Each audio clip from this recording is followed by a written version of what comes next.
오늘도 책임을 다하는 사랑에 맞게 더 흥미진진한 하나님의 이야기를 가지고 나왔습니다. 여러분들 집중하시면 깜짝 놀랄만한 하나님의 이야기를 듣게 될 거예요. 그 이야기를 듣기에 앞서 오늘 말씀 한번 읽어보겠습니다. 오늘 큐티 본문 말씀이었죠? 네, 우리 히브리서 13장 16절 다 같이 한 목소리로 읽겠습니다. 시작! 오직 선을 행함과 서로 나누어 주기를 잊지 말라. 하나님은 이 같은 제사를 기뻐하시느니라. 아멘. 여러분들 목소리로만 한 번 더 읽어보도록 하겠습니다. 시작! 오직 선을 행함과 서로 나누어 주기를 잊지 말라. 하나님은 이 같은 제사를 기뻐하시느니라. 아멘. 오늘 말씀의 제목은 한 단어입니다. 이제 우리 제목 한번 볼까요? 반향입니다. 생소한 단어죠? 우리 나는 반향의 뜻을 알고 있다. 반향. 방향 아니에요. 반향인데 돌이킬 반자에 울릴 향자를 써서 어떠한 사건이나 일이 세상에 영향을 미치어 돌아오는 반응을 말합니다. 뭐라고요? 어떠한 사건이나 일이 세상에 영향을 미치어서 다시 돌아오는 반응을 말합니다. 오늘 왜 설교의 제목을 이 반향이라고 잡았는지 하나님의 이야기를 통하여서 그 다음에 간사님이 하나님 사랑, 이웃 사랑을 실천하면서 돌아왔던 그 반향들을 여러분들과 나누고자 합니다. 그래서 이 말씀을 통하여서 여러분들이 조금 도전되고 여러분들이 이러한 하나님 사랑, 이웃 사랑을 실천하면서 이런 반향을 체험해 보길 소망합니다. 시간을 거슬러 2017년 5월 저는 청년이었어요. 2017년도에 저는 울산에 있었던 청년부에서 예배를 드렸는데 한 전도사님이 오셔서 말씀을 전해주셨어요. 특별 집회로 전도사님께서 오셔서 말씀을 전해주셨는데 그때 선포하신 말씀이 혹시 저번 간사님 본문 말씀 기억나나요? 한번 잘 들어보세요. 누가 이 세상의 재물을 가지고 형제의 궁핍함을 보고도 도와줄 마음을 닫으면 하나님의 사랑이 어찌 그 속에 거하겠느냐. 자녀들아, 우리가 말과 혀로만 사랑하지 말고 행함과 진실함으로 하자. 요한일서 3장 17절에서 18절 말씀이었습니다. 전도사님께서는 이 말씀을 붙잡고 어떤 말씀을 전해주셨냐면 전도사님께서 대학생 때부터 하셨던 부산역에서 노숙자분들이랑 이 독거노인 분들을 이렇게 돕는 사역들을 사진과 함께 이렇게 막 보여주셨어요. 정말 놀라웠어요. 제가 생각했을 때 봉사, 나눔은 그냥 잠시 한번 가서 먹을 것 좀 나눠드리고 어깨 한번 주물러 드리고 이렇게 가슴 뿌듯하게 돌아오는 것이었는데 그 전도사님은 그런 봉사를 하고 계시지 않았어요. 노숙인 분들과 진짜 하루 판자만 깔고 같이 한숨 자면서 삶의 이야기를 나누고 그 사람들이 필요했던 것들을 이렇게 사드리고 그다음에 독거노인 분들의 할례를 해드리고 이런 정말 말도 안 되는 사역들을 하고 계셨어요. 마치 우리 전도사님이 설교하실 때 영상으로 보여줬던 한 남성분과 한 커플 생각나나요? 네. 그 이야기와 매우 비슷한 스토리를 가진 우리 전도사님께서 말씀을 전해주셨어요. 그 말씀을 듣고 있는데 제 간사님 마음에 이런 마음이 생겼어요. 지윤아, 너도 할 수 있겠는데? 지윤아, 너도 할 수 있을 것 같아. 이런 마음이 이제 계속 생기는 거예요. 근데 간사님은 그때 당시에 하나님을 정말 사랑하고 믿고 있었지만 이런 마음이 조금 무서웠어요. 무엇이었냐면 그냥 한순간의 감동으로만 끝날 것 같아서 그때부터 새벽을 깨워서 새벽 기도 저희 교회에서는 새벽 5시에 새벽 기도를 시작하는데 한 3주 동안 새벽 기도를 나가면서 하나님, 제가 이 마음이 진짜인가요? 가짜인가요?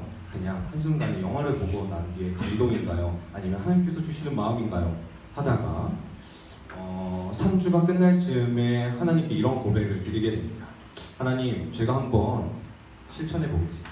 하나님, 진짜 말도 안 되겠지만 제가 하나님 사랑, 이웃 사랑 제가 한번 해보겠습니다. 단 이거 하실 때 제가 하나님께서 이거 시키셨으니 1년 동안 절대 멈추지 않게 해주세요. 그냥 일주일 탁 하고 힘들어서 멈추는 그런 실수를 범하지 않게 해주세요. 라는 다짐으로 저의 나눔은 시작이 됩니다. 2017년 7월 저는 울산에 있는 다리 위로 올라가게 됩니다. 울산교라는 다리위원회인데 여름이 되다 보니 이런 노숙인 분들이 더워서 이 잠을 좀 더 시원한 곳에서 주무시려고 다리 위로 올라오셨어요. 그래서 저는 그 노숙인 분들을 어떻게 불렀냐면 아버지라 불렀습니다. 왜 아버지라 불렀을까요? 네, 가족이 되어드리고 싶은 거죠. 네, 어떻게 불러야 될까? 누구누구 이름도 모르고 도대체 어떻게 불러야 될까 고민하다가 하나님을 아버지라 부르듯이 우리 이분들도 아버지라 하자 하고 그분들을 아버지라고 부르겠습니다. 그리고 맨 처음 시작했던 그 장소가 바로 이곳입니다. 네, 진짜 저희 집에서 한 5분 정도 되는 거리에 울산교라는 다리이고요. 저렇게 저기 벤치 위에서 돗자리를 깔고 노숙인 분들이 자주 여름에 주무셨어요. 그렇게 시작된 나눔 가운데 많은 노숙인 아버지들을 많이 만났어요. 간사님도.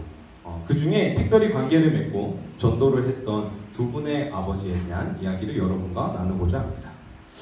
시작은 다리 위에 빵과 우유를 사서 올라갔습니다. 네, 이렇게 빵에다가 그런데 그냥 드리면 조금 이상할 것 같아서 제가 뭐라 적었냐면 특히 제가 간사님이 좀 많이 당황했던 게 주무시고 계신 분한테 어떻게 전달할 수 있을까? 이거 버리시면 어떡하지 해서 간사님 이제 가방에서 포스트잇을 꺼내서 일어나시면 끼니 거르지 마시고 맛있게 드세요. 자주 올게요 하고 교회 청년 이렇게 적어서 주무시는 곳 옆자리나 이렇게 신발 옆에다가 이렇게 두고 그 다음에 일어나 계시면 직접 드리고 그 노숙인 분들과 조금씩 대화를 나누려고 시도를 했습니다. 그런데 역시 노숙인 아버지들 마음에 상처가 많으신지 처음에 다가갔을 때는 10분 동안 반응을 보이시는 분들도 많았고요. 거절하시는 분들도 많았어요. 이런 변경 필요 없어. 이렇게. 네. 그런데 일주일에 4번 간사님이 5번씩 올라갔어요. 네. 그러다 보니 아버지들께서도 마음을 조금씩 열어주시는 거예요. 사람이 정이 그리우셨던 아버지들께서 마음의 문을 여시는 데는 그렇게 오래 걸리지 않으셨습니다. 10시 아버지들 먹을 거리를 막 사들고 가서 이제 조금 친해진 다음에 드리면서 이제 수다를 떨기 시작하면 이제 아버지들이 항상 이렇게 얘기할 분이 없었잖아요. 맞죠? 네. 그러다 보니까 이 새로운 관계와 마치 아들 같은 저가 너무 반가웠던지 막 아버지의 이제 삶의 이야기를 해주시게 됩니다. 그래서 집에 1시에 들어가고 집에 막 1시 반에 들어가고 했던 기억들이 있습니다.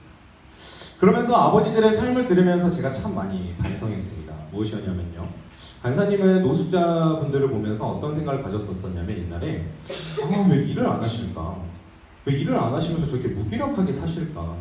이런 생각을 그냥 지나가면서 노숙인을 보면서 그렇게 생각했던 사람입니다. 그런데 그분들의 애환과 그분들의 이야기를 들어보니 제가 어떻게 지금 살고 계실까? 어떻게 지금 살아 계실까? 정말 제가 그렇게 생각했던 그 과거들을 참 많이 반성했던 것 같아요. 그러면서 제가 많이 부끄러워졌고 회개했던 시간을 가졌습니다. 이 아버지의 이름은 박명우 아버지입니다. 아버지는 결혼을 약속하셨던 분과 유일한 핏줄이었던 형의 죽음이 비슷한 시기에 닥치면서 아버지의 삶은 완전히 바뀌게 됩니다. 삶의 목표를 이루셨고 가족이 없으시다 보니 그냥 막노동으로 하루 벌어서 하루 먹고 사는 삶을 거의 15년, 20년 가까이 하시다가 간사님을 만나기 1년 전에 건강이 좀 많이 악화되시면서 일을 못하게 되었고 그러니까 월세를 내지 못하는 상황이 닥치면서 밀린 월세와 독촉하는 집주인 때문에 이 거리에 나오시게 되셨습니다. 우연한 첫 만남으로 이런 이야기들을 아버지한테 듣다 보니 이 하루가 저물어가는 한 12시 반이었던 것 같아요. 그런데 간사님 마음에 또 이상한 마음이 생기기 시작했습니다. 오늘 이 아버지를 안에서 주무시게 해드려야겠다. 네. 왜냐하면 간사님 빵 드리고 이렇게 대화 나누고 간사님 집에 가면 이번 어디서 주무시죠? 네, 또 밖에서 주무시는 거예요. 그게 너무 싫은 거예요, 간사님. 그래서 아버지께 이렇게 말씀드렸어요. 아버지 오늘 제가 찜질방 모셔다 드릴 테니까 한번 싹 씻으시고 편하게 찜질방에서 주무세요. 물론 집 같진 않겠지만 찜질방에서 자는 게 훨씬 더 나을 것 같아요. 그래서 아버지께서 처음에는 막 했지만 우리가 2시간 동안 이렇게 대화를 하면서 많이 가까워지셨는지 거절하시지 않으셨어요. 그래서 제가 가까운 운전을 해서 아버지를 찜질방에 모셔다 드리고 제가 찜질방 비용을 결제하고 내일 아침 식사 비용과 교통비를 이제 아버지 점퍼 주머니에 이렇게 살짝 넣어드렸어요. 근데 아버지가 울컥 하시는 거예요. 네, 이러한 것들을 처음 받아보셨고 20년 동안 혼자 사셨어요. 20년 동안. 네, 여러분들 인간관계를 맺지 않고 20년을 살아본다라는 게 어떤 기분일 것 같아요? 네, 정말 외로운 삶이었어요. 심지어 저를 만나기 1년 동안을 거리에서 보내셨기 때문에 이러한 손길을 한 번도 경험해 보신 적이 없으시니 그래서 막 우리 지훈 청년 내가 연락처 주면은 공중전화로 전화할 테니까 연락처 좀 줘 이러면서 자 연락처 써드리면서 다음번에는 국밥 한 그릇 같이 먹자고 약속하고 나왔어요. 집에 들어오니 시계를 봤더니 새벽 2시더라고요. 새벽 2시에 이제 씻고 자리에 딱 누웠는데 간사님이 이제 명호 아버지의 모습이 생각이 나서 눈물이 나더라고요. 그러면서 하나의 말씀이 제 머릿속에 스쳐갔는데 그 말씀이 바로 오늘 말씀입니다. 다시 한번 볼까요? 네. 오직 선을 행함과 서로 나누어 주기를 잊지 말라. 하나님은 이 같은 제사를 기뻐하시느니라. 아멘. 하나님께서 이 같은 제사를 기뻐 받으실 줄 믿으며 더욱 아버지들에게 뵈러갔습니다. 그럼 아버지들께 매번 빵과 우유 아니면 당이 떨어지시는 분들한테 뭐 양귀 등등의 이렇게 간식들을 항상 사갔는데 간사님 마음에 불편했어요. 항상 이거 가지고 식사가 되실까? 해서 이제부터는 제가 조금 바꿔서 방향을 바꿔서 한 번씩 뵙는 대로 그냥 같이 국밥을 한 그릇씩 같이 식사를 그래서 어떤 날에는 아침에는 어떤 아버지랑 점심에는 이 아버지랑 저녁에는 이 아버지랑 식사를 했던 적도 있습니다.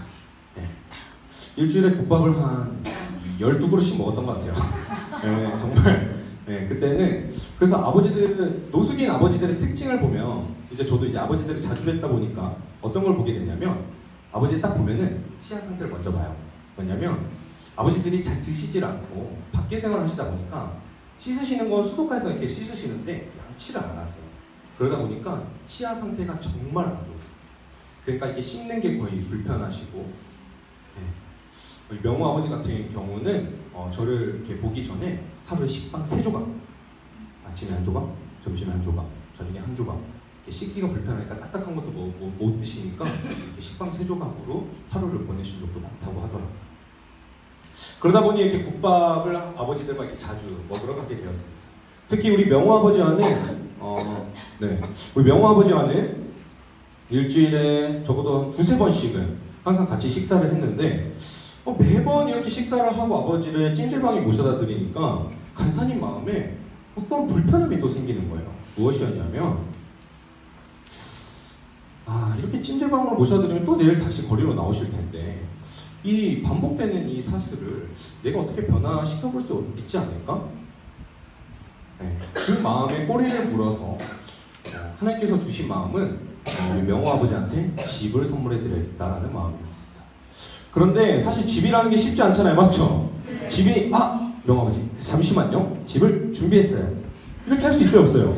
없어요. 작은 단칸방도 월세가 너무 비싸고 그 단칸방도 아버지가 살 수 있을 만한 환경이 조성이 되어 있어야 되는데 전혀 그런 것도 없이 그리고 간사님도 그 당시 가회를 하고 있으면서 돈을 벌었지만 월세를 내드리고 제가 한 달 생활비를 드리는 것의 단위가 어떻게 됐을까요?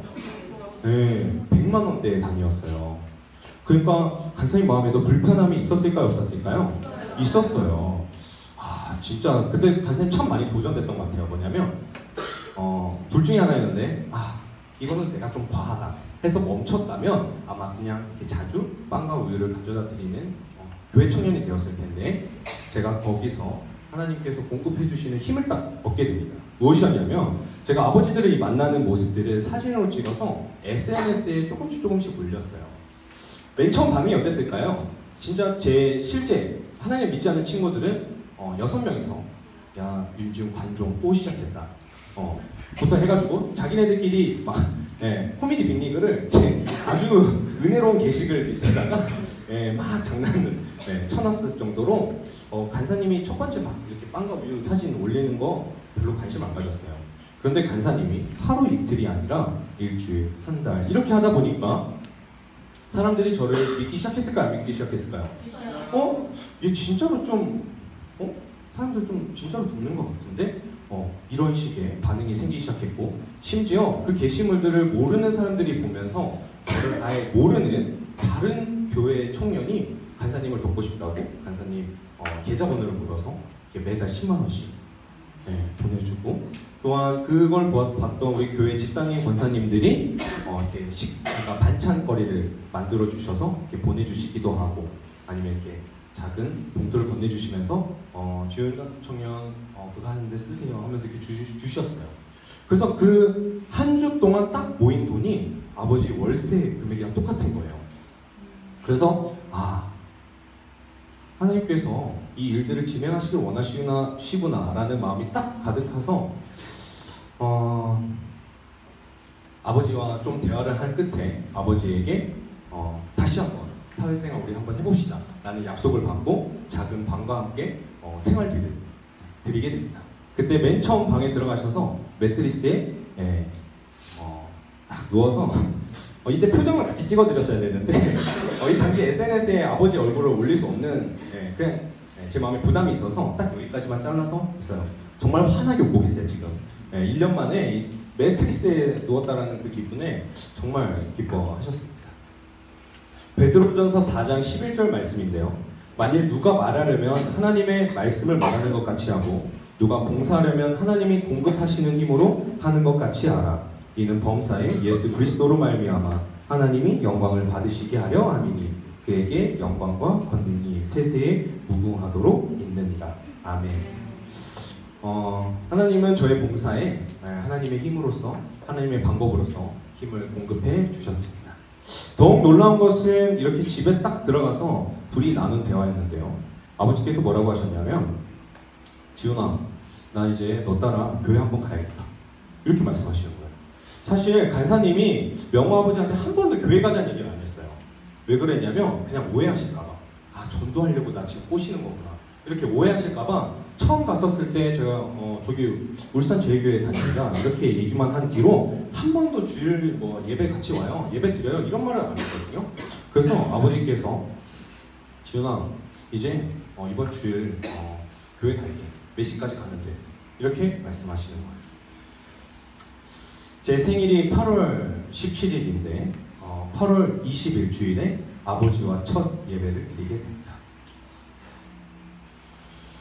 제가 받은 선물은 바로 아버지께서 1년 동안의 홈리스 생활을 졸업하시고 푹신한 매트리스가 있는 방으로 들어가 발 두 발 뻗고 주무실 수 있게 된 것과 아버지께서 하나님을 궁금해하기 시작했다라는 이 두 가지의 선물을 제 생일날 받게 됩니다. 나중에 아버지께서 해주신 말이 참 기억에 남습니다. 아버지께서 이 집을 지으시고도 사실 몸이 안 좋으셔서 병원에 자주 다녔어요. 제가 또 그 병원비 도와드리고 월세와 생활비를 2달 정도 제가 더 내드렸던 것 같아요. 그런 시간들 속에서 아버지께서 막 장난으로 이렇게 얘기를 하셨는데, 첫 번째, 제가 사입인 줄 알았대요. 네. 교회에서 왔는데 교회 가자는 얘기를 안 하니까 사입인가 싶었다는 거예요. 네. 그리고 두 번째는 저를 만나기 3일 전에 자살을 결심하셨었다고 합니다. 네. 이렇게 살아서 이제 더 이상 뭐 하겠냐. 정말 그냥 죽어야겠다. 또 다리 위에서 이렇게 주무셔서 저 태화강인데 태화강에 빠져서 죽어야겠다 했는데 올라가셨다가 계속 내려오셨네요. 네, 무서우셨던 거죠. 네, 그래서 저도 장난쳤습니다. 아버지 무서우셨네 막 이러면서 제가 장난쳤었는데 그 말을 들을 때 참 하나님께서 살아계시고 하나님께서 저를 통해 일하시고 계신다는 것을 참 많이 느꼈던 시간이에요. 그 이후로도 이제 국가의 도움을 조금 받고 일자리를 구하셔서 반찬 가게에서도 일하셨고 또 단순 작업을 할 수 있는 그런 일자리를 나라에서 제공해줘서 저에게서 이제 자립하시고 월세 직접 내시고 어떠한 삶의 환경을 만들어 주셨죠. 그리고 지난 3월 저에게 저는 이제 유니언에 있었으니까 이제 사진이 부품이 왔는데 그 사진이 바로 이 사진입니다. 무엇이냐면 저도 몰랐는데 아버지께서 목사님에게 세례받고 싶다, 나 이제 하나님의 자녀로 살아보고 싶다, 이렇게 고백했다고 해요. 네. 이 사진을 봤는데 진짜 민망하게 그 아이들 이제 자습할 때 이렇게 사진이 와가지고 울 수가 없잖아요. 눈물이 너무 날 것 같은데 아이들 자습하고 있는데 제가 뭐 하다가 갑자기 막 울 것 같아가지고 바로 간사님 방에 들어가서 진짜 펑펑 울었습니다. 네. 그냥 너무 기쁘고 너무 감사하고, 그런데 이 자리에 함께하지 못해서 너무 아쉬워서 펑펑 울었어요. 그러면서 이 사진을 보내주신 전도사님과 목사님들이 이제 저한테도 이렇게 많이 연락을 주셨는데 이 명아버지께서 그렇게 얘기하셨다 해요. 지훈이가 이 자리에 있었으면 참 좋았을 뻔했다. 지훈이가 참 보고 싶다. 이러면서 딱 저 자리에서 아버지도 우셨다 하더라고요.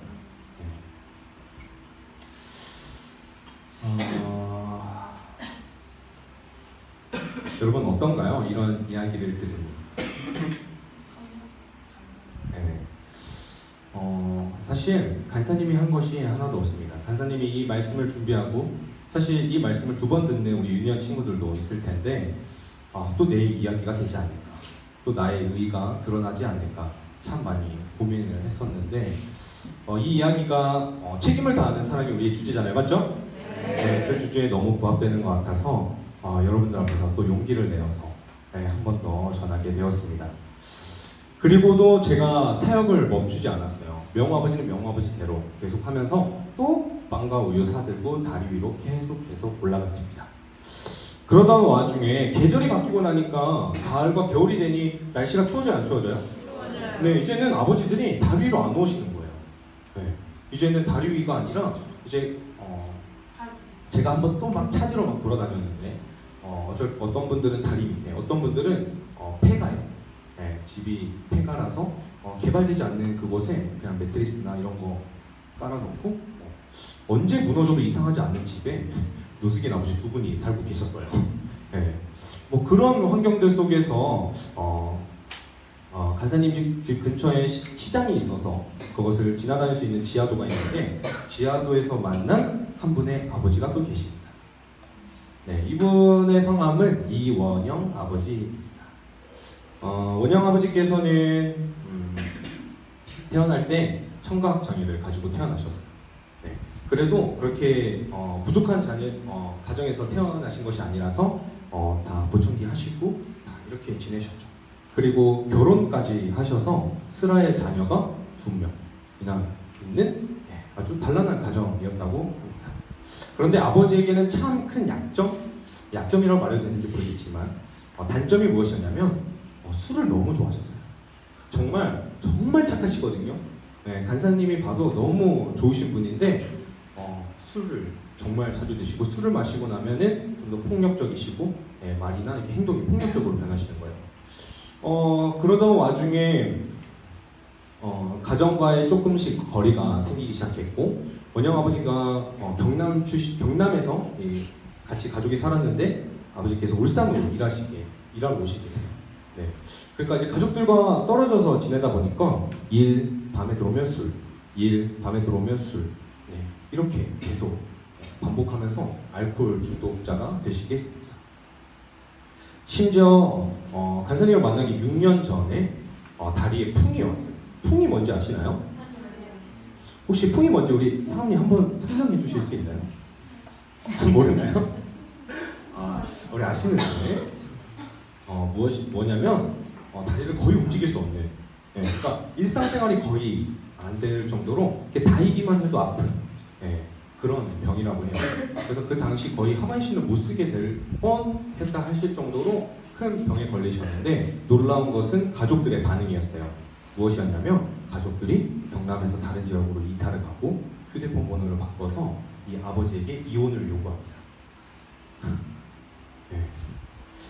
아버지 풍의 알코올 중독자에 이런 충격까지 오게 되다 보니까 아버지의 삶이 또 한번 뒤바뀌게 되죠. 그렇게 가족들이 이혼을 막 요구했어요. 심지어 자녀들까지도 풍에 걸린 아버지를 한 번도 찾아오지 않고 저를 만나기 전까지도 한 번도 찾아오지 않고 이혼을 요구했지만 아버지께서 이혼을 절대 안 된다. 그렇게 마지막 안 된다라는 연락을 마지막으로 5년 동안 연락이 없었대요. 거의 남이었죠. 심지어 저를 만나기 또 3년 전에 이 보청기를 잃어버리시면서 아버지의 삶이 어떻게 됐냐면 기초 수급 대상자로 바뀌시고 아버지의 하루 일과가 어떻게 되냐면 아침에 일어나면은 그냥 TV를 틀어요. 근데 TV에서 나오는 소리가 무슨 소리인지 몰라요. 그냥 그렇게 보고 있는 거예요. 그러다가 배고프면 아침 먹는데 치아가 제가 만났을 때 한 5개 남아 계셨어요. 5개 남아 계셔서 뭘 먹지 못하시니까 항상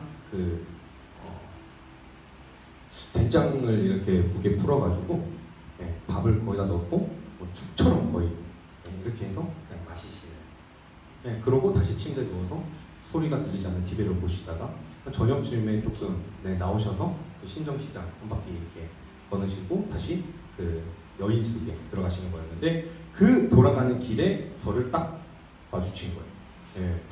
근데 저는 처음에 노숙인 분이신 줄 알고 제가 가지고 간 이렇게 빵과 우유를 드렸는데 제가 말을 하는데 이제 못 알아듣는 느낌이 있잖아요. 딱 그 느낌이어서 간사님이 이제 이 휴대폰 메모장에다가 글자를 쳐서 막 이렇게 보여드리고 맞다 이렇게 보여드리고 맞다 이런 식으로 해서 그 아버지의 집을 제가 알아내게 됩니다.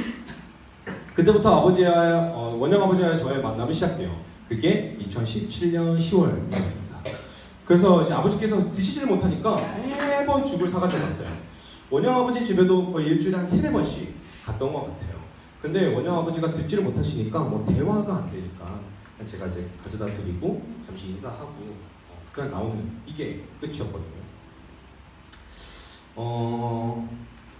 또 간사님 마음에 희한한 마음이 생기기 시작합니다. 어떤 마음이 생기기 시작했냐면 그 원영 아버지도 지훈아 나도 교회 갈래 해서 같이 예배를 드린 적이 있었는데 아버지께서 드렸던 처음 예배가 금요 철야 예배였어요. 교회 다니는 친구들 알 텐데 금요 철야 예배가 금요일 저녁에 예배 드리잖아요. 맞죠? 금요 철야 예배는 또 찬양이 있잖아요. 근데 제가 금요 철야 예배 찬양팀이었어요. 그래서 간사님께 찬양팀을 이렇게 딱 해가지고 또 감사함으로 찬양하고 있는데 원영 아버지가 딱 제 앞에 서서 웃고 계신 거예요. 근데 저는 눈물이 나는 거예요. 왜냐하면 지금 이거 하고 있는 찬양이 하나도 안 들리실 테니까. 그런데도 예배를 마치고 제가 아버지 집으로 모셔다 드리는데 그냥 마음이 따뜻했다. 사실 너가 부르는 찬양 모기 소리만큼도 들리지 않았는데 그냥 교회에 있는 그 시간이 따뜻했다 라고 하시더라고요. 그때 또 간사님이 큰 도전을 받게 됩니다. 무슨 도전이었냐면 보청기를 해드립니다. 얼마인지도 모르고 또 그냥 까불어 댔어요. 되겠어. 보청기를 해드려야겠다 하면서 간사님이 보청기 가격도 모르고 이제 보청기를 막 가격을 알아보고 다녔는데 가격대가 200만 원, 300만 원 이렇게 되는 거예요. 그래서 또 간사님 마음에 시련이 왔지만 또 시련이 와서 누군가가 나한테 큰 돈을 이렇게 푹 주시지 않을까 했는데 또 이제 그런 손길이 따로 없는 거예요. 그래서 한 달 정도 더 기도를 하다가 간사님이 마음을 먹고 해드려야겠다 해서 간사님 통장에 딱 300만 원 딱 모아서 간사님이 자주 가는 이비인후과에 가게 돼요.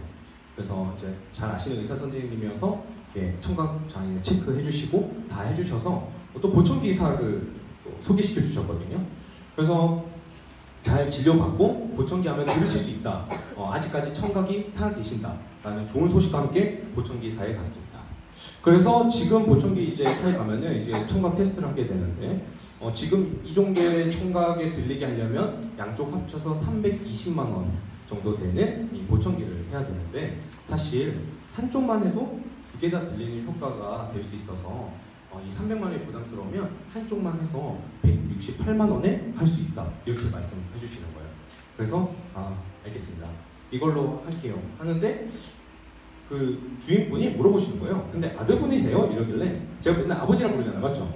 그래서 이거 거짓말을 해야 되나 안 해야 되나 하다가 근데 뭐 부끄러운 일은 아니니까 그냥 제가 이렇게 도와드리려다가 만나게 됐고 한 두세 달 정도 이렇게 만남을 계속 하다가 아버지가 좀 들리셨으면 좋겠다 해서 보청기를 해드리게 되었습니다 했는데 사장님이 놀라신 거예요.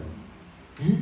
진짜예요? 이 스토리, 이 이야기가 진짜인가요? 하면서 막 놀라시는 거예요. 그래서 갑자기 나라에서 그 원영 아버지한테 지원해줄 수 있는 어떤 제도들을 사장님이 막 알아보시면서 일주일 뒤에 연락이 오셨어요. 국가에서 지원해줄 수 있는 프로그램이 있고 원영 아버지는 이미 기초 수급 대상자여서 그리고 보청기를 나라에서 해준 지 20년이 지났기 때문에 지원이 된다라는 거예요.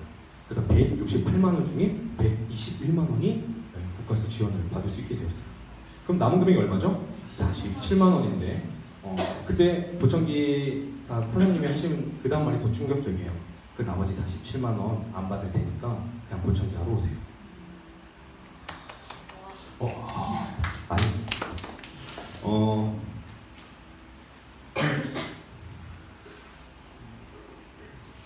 간사님은 그때만 생각하면 이렇게 눈물이 나요.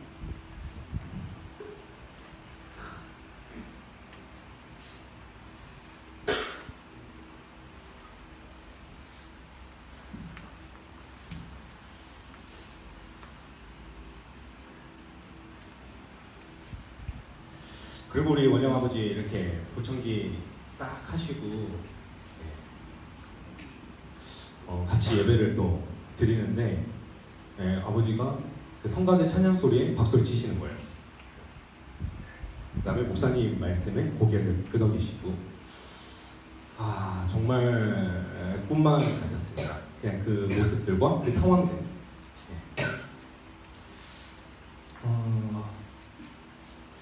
원영 아버지도 나중에 또 저희 어머니께서 또 아시는 분의 원룸을 잘 알아봐 주셔서 보증금 없고 월세도 똑같은 금액으로 훨씬 더 넓고 집 같은 곳으로 이사를 하셔서 또 교회와 가까운 곳으로 오셔서 또 신앙생활을 하시면서 1:1 제자 훈련도 받으시고 그렇게 지내시고 계십니다.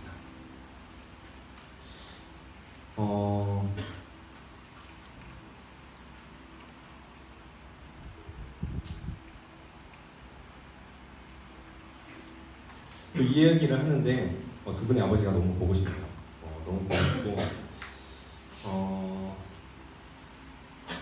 더욱 신기한 것은 이 아버지들을 제가 도울 때 도움을 주시는 분의 한 분의 목사님이 계셨는데 전도사님 시절 저랑 만나서 친분을 가지고 계셨어요.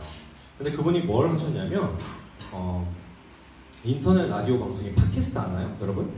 네, 팟캐스트의 진행자셨어요. 라디오 방송. 근데 이제 기독교 방송이었죠. 근데 어버이날 특집으로 2018년 5월 어버이날 특집으로 간사님을 게스트로 부른 거예요. 근데 간사님이 서울에서 대학을 다니고 있어서 직접 대전으로 내려갈 수는 없었고 대전에서 계셨기 때문에 전화로 이렇게 하면서 간사님이 방금 전에 여러분한테 전했던 이야기 그대로를 이 라디오를 통해서 전하게 됩니다. 놀랍게도 그 라디오는 이제 페이스북이나 이런 데를 통해서 전파가 됐는데 그렇게 유명한 방송이 아니었어요.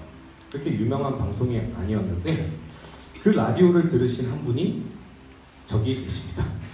바로 사라 사모님이셨어요. 그 전까지 사실 간사님이 유년에 대해서 알지 못하였고 전혀 이곳에 계신 어떤 분들과도 전혀 친분이 없었는데 사라 사모님께서 이렇게 완전 감동, 윤지은 형제의 삶이 보상이 되었습니다. 이렇게 댓글을 달으셨어요. 그러면서 간사님한테 페북 메시지가 하나 왔어요. 지금 간사님, 지금 간사가 아니죠. 지은 형제, 이거 라디오 너무 잘 들었고요. 그래서 그런데 혹시 유니언이라는 곳이 있어요. 여기 한번 와보실래요? 이러는 거예요. 간사님 처음에 마음에 딱 들었던 게 무엇일까요? 사이비신가? 왜냐하면 요즘에 너무 이 신천지와 이런 이단이 너무나도 교활한 방법으로 여러분들을 꿰고 있는데 조심해야겠다라는 마음이었는데 막 이제 카페나 밴드에 이렇게 초청하셔서 사진을 막 보여주셨는데 그 옷이 막 예배당 모습, 그다음에 아이들 공부하는 모습, 이 모습이었어요. 그렇게 고민 끝에 유니언 오게 결정되었고 그래서 지금 여러분들 앞에서 설교하고 있습니다.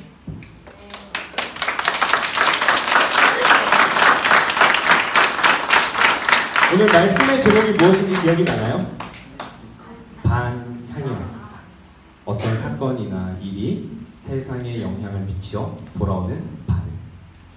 간사님이 결정했던 그 빵과 오해를 들고 노숙인들을 돕겠다. 하나님 1년 동안 이 사역 절대 멈추지 마세요. 라는 그 결정이 그 다음 결정이었던 명호 아버지의 집을 사드려야 될까 아니면 그냥 빵과 우유만 매일 갖다 드리는 그냥 교회 청년이 될까 라는 결정까지 갖고 거기서 명호 아버지의 집을 구해드리는 그 결정을 통하여서 또 다른 원영 아버지를 만나게 되고 이런 원영 아버지를 만난 스토리가 또 누군가한테 흘러가게 되고 그 흘러간 스토리를 통하여서 저는 이 자리에 서 있게 되었습니다. 이 모든 것이 하나님께서 이루시는 그 일들에 대한 반향이 아닐까 싶습니다. 하나님의 일을 하면서 이 반향 크게 세 가지 느꼈어요. 첫 번째는 무엇이냐면 내가 많이 바뀌었구나. 네, 간사님의 삶이 많이 바뀌었더라고요. 네. 그러다 보니 이 노숙인들을 돕다 보니 또 다른 방법으로 하고 싶었던 또 나눔들을 하게 되었고요. 이런 나눔들을 하면서도 또 쌀 기부나 이런 것들도 지속적으로 계속 하게 되었고 또 누가 바뀌었나 봤더니 이 원영 아버지와 명호 아버지의 삶이 바뀌었더라고요. 집이 없으셨던, 들리지 않으셨던 그 아버지들이 집이 생기시고 귀가 들리시면서 가장 중요한 하나님을 만나게 되는. 또한 또 누가 바뀌었냐면 저와 그 명호 아버지, 원영 아버지만이 아니라 저를 처음에 무시했고 너 그거 장난치고 관종 아니야? 라고 했던 친구들이 어느 순간 그 아버지들의 안부를 묻기 시작하고 또한 또 많은 분들이 저의 이 사역에 후원을 해주시면서 더 좋은 곳으로 물질을 흘려보낼 수 있었습니다. 이 모든 것들이 간사님은 하나님의 일하심의 반향이라고 생각합니다. 이제 말씀을 정리하고 맺도록 하겠습니다. 좀 길었고 좀 감정적이었고 했던 설교이지만 여러분들 너무 잘 들어주셔서 감사하고요. 한 설문조사에서 이런 질문에 가장 많이 나온 답을 조사했어요. 무슨 질문이었냐면 죽기 직전에 하루가 남았다면 여러분 뭐 하실 것입니까? 라는 질문에 가장 많은 답이 어떤 답이었을까요? 세 가지가 나왔는데 더 사랑하고 다 용서하고 가진 것 나누게 했습니다. 였어요. 그래서 그 사이트 그 기사와 함께 그 기사를 인용한 간사님이 책을 봤는데 그 책의 저자가 뭐라 했냐면 그런데 왜 오늘을 그렇게 살지 못하고 있냐 했어요. 우리는 죽기 직전 하루라면 그렇게 더 사랑하고 다 용서하고 내가 가진 것을 나누겠다고 결심할 수 있는데 죽기 직전이 아닌 더 귀한 오늘을 왜 그렇게 살아가지 못할까? 이런 퀘스천을 달았더라고요. 간사님은 그렇게 생각합니다. 힘 있는 사람들 중에 막 권력을 주잖아요, 맞죠? 힘 있는 사람 중에 가장 큰 힘을 가진 사람은 용서하는 사람이라고 생각합니다. 또한 많은 지혜로운 사람들 중에 가장 지혜로운 사람은 자기를 낮출 수 있는 사람이라고 생각합니다. 그리고 가장 부유한 사람들 중에 가장 큰 부를 가지고 있는 사람은 나눌 수 있는 사람이라고 생각합니다. 여러분들이 그런 삶을 사셨으면 좋겠습니다. 왜냐하면요, 예수님이 그렇게 사셨거든요. 더 사랑하셨고요. 가장 높은 곳에서 가장 낮은 자리로 오셨고요. 가장 낮은 자리에 오셔서 보여주신 부분이 없는 자 먹이시고 다친 자 고치시고 귀신 들린 자 귀신 쫓으시는 딱 그 사역하셨잖아요, 예수님께서. 우리가 먼저 받은 그 예수님의 사랑을 책임을 다하는 사랑으로 펼칠 때 여러분 더 사랑하고 더 용서하고 지금 여러분들이 가지고 있는 것을 더 나눌 수 있는 여러분이 되었으면 좋겠습니다.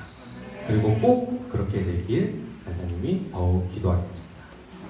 이 시간 기도하겠습니다.